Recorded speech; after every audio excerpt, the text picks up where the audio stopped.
Morning. I gotta tell you, you better work. It's certainly what I'm doing this morning. You know why? Because last night we chose to rent the movie Tenet. And I don't know about the rest of you. Anyone on this call seen the movie Tenet, the new Christopher Nolan movie? Okay. I challenge you all to go and see it, and then I implore you to please come back to me and tell me what it was about. Because I am still working this morning to try and figure it out. I think the ideas were really cool, and the execution of those ideas were really cool, and yet I still have absolutely really no idea why anything that happened on the screen actually happened. So now that's your homework for the week. Go and rent the movie Tenet and see if you can figure out, maybe you are better at sleuthing than I, or better at the mind of Christopher Nolan than I am. Because I don't know, someone said to me, oh, well, you probably should watch it again to figure it out. And I thought, oh yeah, I don't know if I can do that. It was confusing as hell the first time. I think it would be worse the second time. At any rate, I hope everyone is well, had a great weekend, had a great, lovely Martin Luther King Jr. Day yesterday. And so let's dive forward this morning with a quick Jimmy video. You know, Father's Day is Sunday, and we decided to celebrate it early. We went out on the street this afternoon. We asked young people, what's the worst thing you ever did that your dad doesn't know about? And we had them answer the question while their dads were standing right there. What is the worst thing you've done that your dad doesn't know about? Stole 20 bucks. From where? His wallet. How much money would you say you've taken from your dad's wallet over the years? Maybe 80 bucks. How do you feel about this? You know what? I'm a police officer. Yeah, so, you know what? I actually thought my wife was doing that. I heard that stuff was missing. So, yeah. What is the worst thing you've done that your dad doesn't know about? Remember this semester in college whenever I was really sick and I wanted you to come get me and get a hotel room? Oh, yeah, for one night? I was really hungover that morning. That's why. You don't drink. Well, sorry. You drink? Who are you drinking with? I didn't know you were drinking. College. Oh, honey, you're not supposed to be drinking down there. Mom was saying I needed to drive all the way down to college for one night and get her a hotel room because she had diarrhea. Okay, not diarrhea. What is the worst thing you've done that your dad does not know about? The worst thing that I've done, when I was in high school, the first time I did anything provocative with my girlfriend was in the back of your car. How provocative are we talking? There was no clothes on. What's going through your mind right now? Well, he just was in the seminary, so that shocks me. He just left the seminary. This is before that. This was my good son. I wasn't worried about this one. It was the other one I was worried about. What have you done that your dad doesn't know about? Well, it's not really bad. It's just that on Christmas, well, I know Santa Claus isn't real. Come on, he bought all the presents. All the presents. Santa Claus ain't real. Oh, man. I done messed up now. What is the worst thing you've done that your dad doesn't know about? What is the worst thing I've done? I had a fake ID in high school that you found, but I never used it. But I did facilitate my entire senior class in high school getting their fake IDs, and I had to ship money off to China. And disrespectful. Happy Father's Day!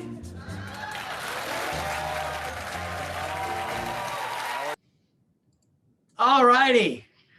My favorite part of that whole video is that little girl talking about no Santa Claus. Boy, she is just on purpose about making that point. She was fiercely discussing the fact that she knew what was going on. All righty. Where is my good friend Tammy Kranich this morning? There she is. Someone who I Hello. know absolutely still believes in Santa Claus. Good Oh, morning, absolutely. Tammy. I think the worst thing I ever did that I didn't tell my dad, I told him years later, I used to have a curfew that I had to be home before my dad got up in the morning. And I got to tell you, there are many times I was racing home to get home because he used to get up at 4 a.m. Oops.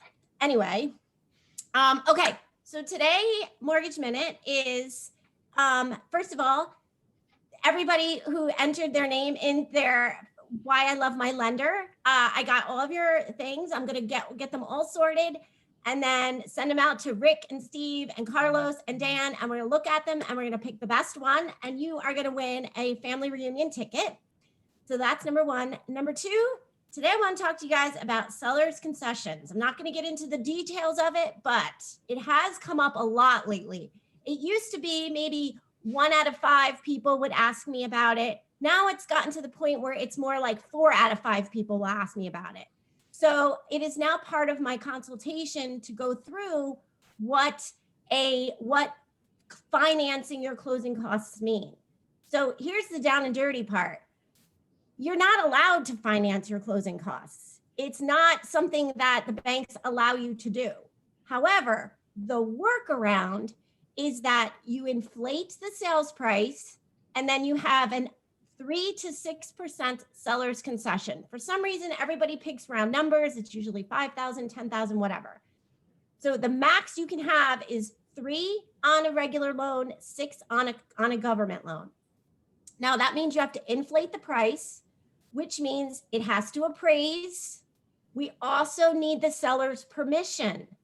And the whole thing about commission needs to be discussed. So here's what has been happening lately. People are coming to me after they're in contract, asking if we can get the sellers, asking if they can roll the closing costs in.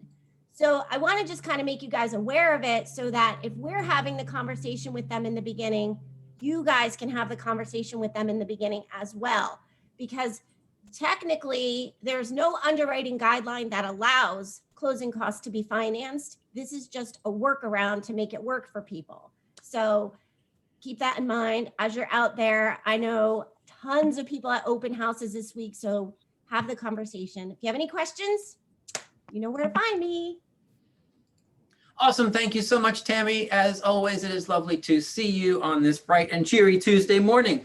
All right, a couple of quick announcements before we get to our main content this morning. Announcement number one, classes for today, 11 o'clock. We do have a session on PPP Round 2. For those of you who don't know what that references, PPP Round 1 was the payroll protection program that was part of the first stimulus package, which many of you took advantage of. They've now adapted the PPP. It's now called the Paycheck Protection Program. And as part of the second stimulus package that was signed into law in late December, another couple of $100 billion are coming your way for a potential PPP Round 2. However, there are some new requirements in order for you to be eligible or not. So if you have any questions around that, join us today at 11 o'clock. I'm going to go through what those eligibility requirements are and then how you start to pursue an application. So PPP Round 2 today at 11 o'clock on this Zoom channel. And at 1 o'clock today, I will show you two things. First, how you pull the stats that I pulled for you last week. A lot of you asked me, well, where do you get those stats? How do you get them? I'm going to show, it's very, very simple. In 3 minutes on the MLS, you can have the stats that I pulled you for a particular town. Log in at 1 o'clock today, and I will show you exactly how to do that. And then we're going to move from there into a quick conversation about how to utilize those stats to make sure that you are winning on the listing side. We're going to talk a little bit about how Fiona used those stats a couple of weeks ago when she was up against a conversation about marketing and Redfin and whatnot. Many of you recall that story. She came out on top. She took the listing. We're gonna pivot from how do you pull these stats to how are you using these stats to make sure that you're having the right conversations so that you come out ahead when you are challenged with some of those other conversations. So that's where we're headed today, 11 o'clock and 1 o'clock. The other thing I wanted to talk with you about this morning is I just finished this book. And so if Donna Gilbert's on the call, you can chalk up one more book down. It's called Exactly What to Say by Phil Jones. Exactly What to Say by Phil Jones. And the reason I'm bringing it up is because what I'd like to do is give you the opportunity to go ahead and jump on Amazon or wherever you buy your books. Grab this book. You can have it in 48 hours if you log on right now, or if you're an audiobook person, you can have it probably in the next 10 minutes. Grab this book, because what I'm going to do is give you this week to actually get this book and give you next week to actually read through most of this book. And then starting 2 weeks from now, I'm going to put on the calendar, like on a Monday, Wednesday, Friday, 3 sessions where we're going to take a third of this book. It's a short little book, a third of this book, and brainstorm how you can use the magic words that this book brings to the table and give examples industry specific. So instead of just reading it and saying, oh yeah, those are cool words to use when I'm talking to whomever, I want us to spend some time together to brainstorm, how can we use that with a seller? How can we use that with a buyer? And really get specific about how you can use these inside of your business. That we'll take the generic and make it specific. So if that sounds like a fun path forward to help you with script work, it's kind of like script work without it being script work. And we get to write our own, which is a lot of fun using these magic words. So you have this week to get the book and next week to read the book. And then 2 weeks from now, we'll start, again, just 3 quickies, 1 hour each, 3 masterminds, 3 brainstorming sessions, and we'll get you a ton of scripts then that we can all build together. So I thought that would be a fun project, because I know none of us have anything else to do except brainstorm about better scripts. And yet when we do that and we start to utilize them, guess what happens? We take more listings, we sell more houses, which only gives us actually more time to do more of those cool things. So we'll start that whole trend. All righty. Okay, one-on-ones, tech one-on-ones, both on the command side and on the DocuSign side. Those links will go out late today, as always, so that you have opportunities to grab some slots Wednesday, Thursday, Friday this week. Somebody asked me last week, is there a reason why you're releasing them late in the day on Tuesday for Wednesday, Thursday, and Friday? And the answer is yes, because we were struggling when we were releasing too much time at a time. We were struggling having people remember that they had booked those appointments. And then our instructors get stood up, and that's not fair to them. So we're trying to balance things out by having you grab those slots a day or two before you actually have to utilize those slots, so there's less likelihood of an empty space. So do work with us on that. We appreciate it. All right, so what I had for you this morning was 12 things that successful people do differently than everybody else. 12 things. So it is 12, so we're going to kind of push through them as quickly as we can, but I do want to spend a couple of minutes on a few of them. So you ready? 12 things successful people do differently. Number 1, they create and pursue SMART goals. They create and pursue SMART goals. Now, SMART, of course, is an acronym in this instance and stands for specific, measurable, attainable, relevant, and timely. And I'm sure Dan's going to put those in the chat box for you because he's always so good at tippy-typey. There he is. Oh, I love it. All righty. Right? So if you're in this book, by the way, it's page 218. They create and pursue SMART goals. Here's the thing. Successful people are objective, and objectivity starts with, where am I today? Where do I want to go? How do I get there? Right? Where am I today? Where do I want to go? How do I get there? SMART goals, specific, measurable, attainable, relevant, and timely. Number 2, they take decisive and immediate action. They take decisive and immediate action.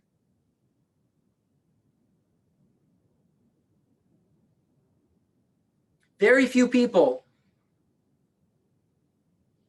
ever create success for themselves without the taking action part, right? There are people who think and think and think and think and are getting ready to get ready and are preparing to prepare to get ready, right? You've got to take decisive and immediate action. I will tell you, we were in Costco over the weekend and we were purchasing TVs for the walls in the new Westport location. So we needed 5 TVs, and we're standing in the TV aisle with our big old cart, and there's this group of 4 people. I hope it was none of you. I don't think I recognized any of you. So 4 people standing in front of a 50-inch television that cost $219. And when I tell you they were having an electronics summit, they were talking to each other. They were talking to the Costco representative. They were on their phones reading the reviews. They were doing more about this $200 TV than I think I have ever done for any house or large purchase that I have ever made. And we're standing there saying, okay, excuse me. I'm sorry, excuse me. Can we just jump in there? And we finally moved them out of the way. And I just started handing TVs to Stephen. We're stacking them up on the cart. And the woman turned to me and she said, oh my goodness, you're buying so many of them. Have you done all the research? Is that the best one? And I looked at her and said, I've not done a lick of research. It's $219. Just buy one. And off we went. Right? Take decisive action. I mean, my goodness, what on earth were they looking for? I think they were waiting for divine intervention. And you know what I bet? I bet they left the store without purchasing a television. And so that's just an example of people who are unwilling to take decisive action. You've got to do it, guys. You got to just take the step and do it. Take action. Success hinges on the simple act of actually making a decision and then doing it. Number 3, they focus on being productive and not being busy. They focus on being productive and not busy. I don't know about the rest of you, but I spend half my time listening to people tell me how busy they are. And you know what else I listen to a lot? I listen to people tell me how busy they know I am. I know you're busy, however, I am not busy, I will tell you. I am massively productive on most days, but I am not busy. Busy is very different than productive, right? Productive is the version of busy when you're actually getting things done. Busy is just filling up your time. And so how do you tell the difference? You tell the difference by, am I focused on dollar productive activities? Am I doing the most important things first? Or am I doing the things that make me feel good or make me feel like I'm productive, right? 2 very different things. And you got to be cautious that you're not spending too much time in one. Number 4, they make logical, informed decisions. They make logical, informed decisions. Here's the difference between number 2 and number 4. Don't just make bad decisions.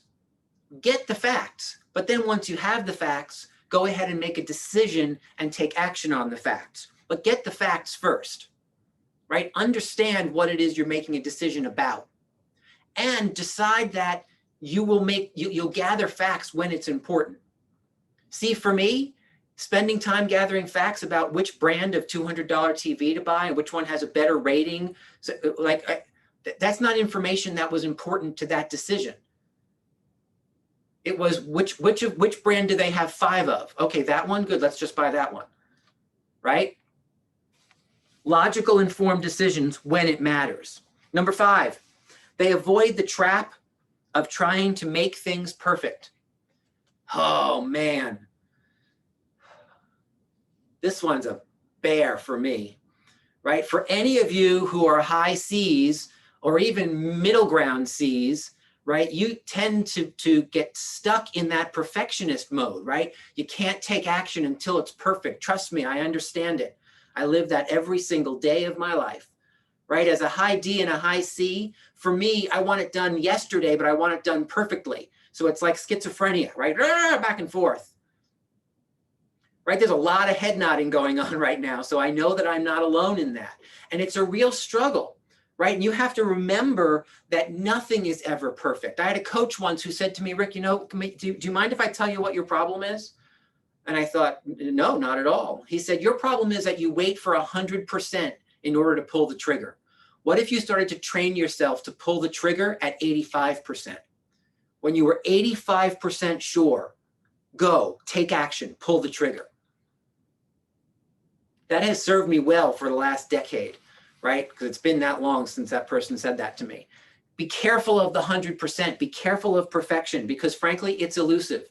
It doesn't exist. And it wears you out trying to get to a spot where you're 100% certain. Life is about risk. If you're not taking some risk, you're not growing. You've got to take some risk in order to have the benefits that come along with that. Number 6, they work outside of their comfort zone. They work outside of their comfort zone. There's another one that a lot of us struggle with. Right? It must be right if it feels good. Guys, I'm going to challenge you to say, if it feels good, if it's not a struggle for you to go ahead and get something done, you're probably focused on the wrong thing. You need to start finding things and doing the things that scare you. You need to start stepping outside of where it's comfortable, because that's where growth happens. Tony DeCello, one of the most productive real estate coaches ever to walk the planet Earth, also a ragingly high DC, said, you know what, I have spent my entire career getting comfortable being uncomfortable. That's what you need to get comfortable with, being uncomfortable, because the second you're uncomfortable, it pushes you to be better. It pushes you to improve. It pushes you to search for new opportunities to achieve at higher levels. So working outside of your comfort zone. Number 7, they keep things simple. They keep things simple. I'm not going to spend a lot of time on that one because that one's pretty simple. Just keep it simple, right? Don't complicate it. Our brains complicate things. Don't allow your brain to do that. Keep it simple. Number 8, they focus on making small, continuous improvements. Small, continuous improvements. How do you eat an elephant? One bite at a time, right? Chunk things down.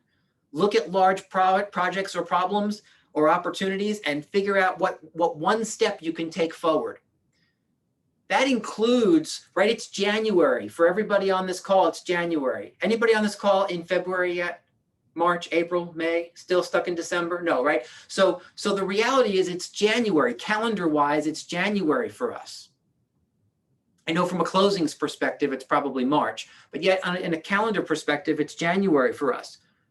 January for a lot of real estate agents means, oh my goodness, how am I ever going to repeat what I did last year all over again?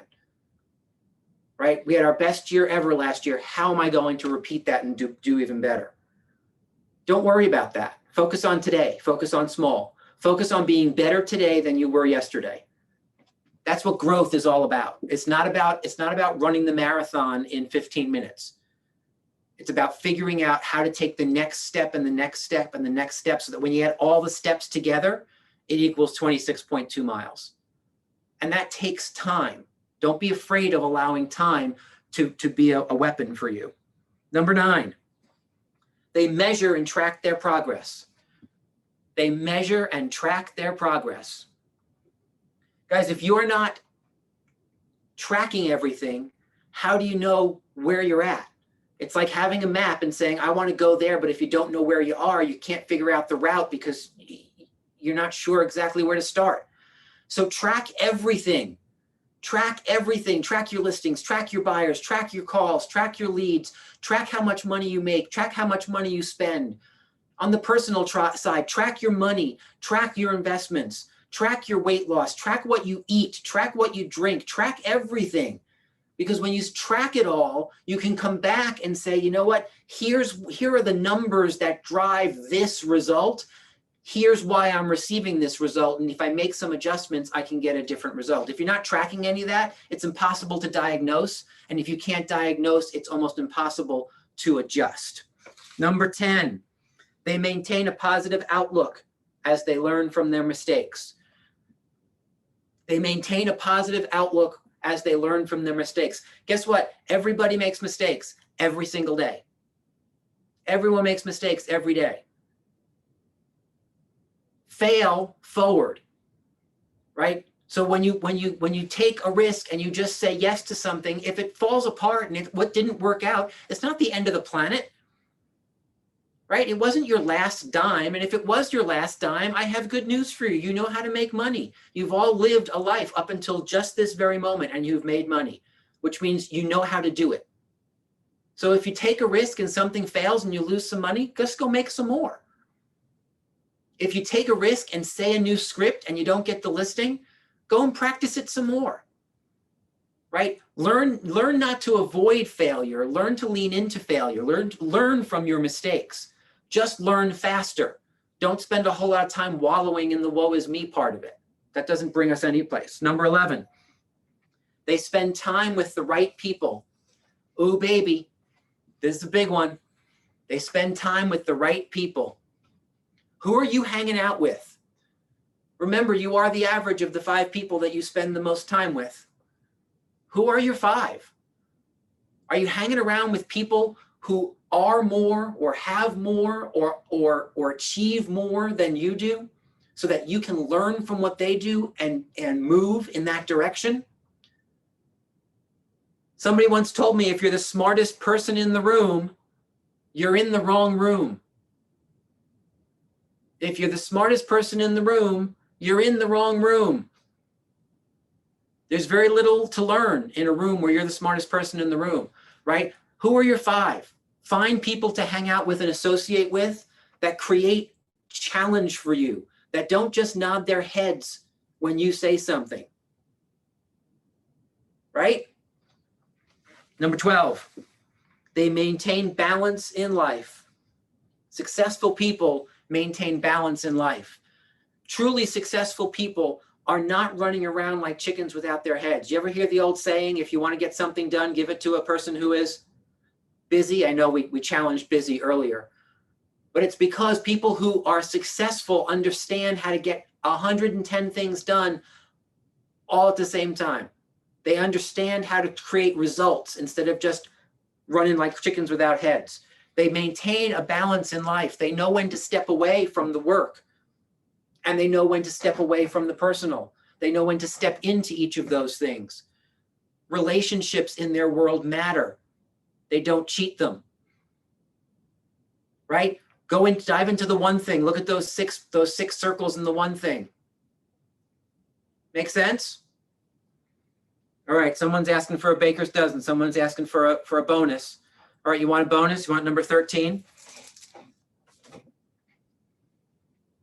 Here's number 13 for you. Be kind. Be kind. Successful people are kind to themselves, they're kind to their family, and they're kind to the people around them. Being kind matters to them. Being kind becomes their hallmark. Remember the days where you used to drive through a toll plaza and used to give the toll to the toll person? Were you the person who stopped and said, "Hi, how are you today?" to the toll taker? And "Thank you very much, have a great day," when you drove away? Or were you the person who just drove up, cranked the radio, and went like this, right? To me, that one example says so much about whether or not being kind actually matters to you. And I will tell you that the more kind and positive you push out, the more kind and positive you will receive back. And one of the ways I believe we can continue to change the world is to show each other and everyone around us that kindness matters.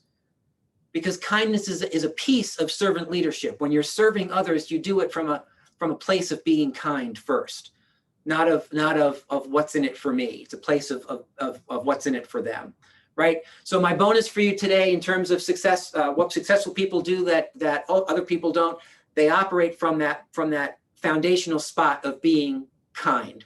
Guys, I hope this was helpful for you today. Have a spectacular day. Hey, don't forget, Ignite does start tonight at 4 o'clock. So Ignite at 4 o'clock on this Zoom channel that you will see from Maria shortly. the materials for tonight. I look forward to seeing a whole bunch of you then. We're going to continue this conversation at that moment in time. I'll see you at 11, see you at 1, see you at 4, see you tomorrow at 9. Have a great day. List something. Love you. See you soon.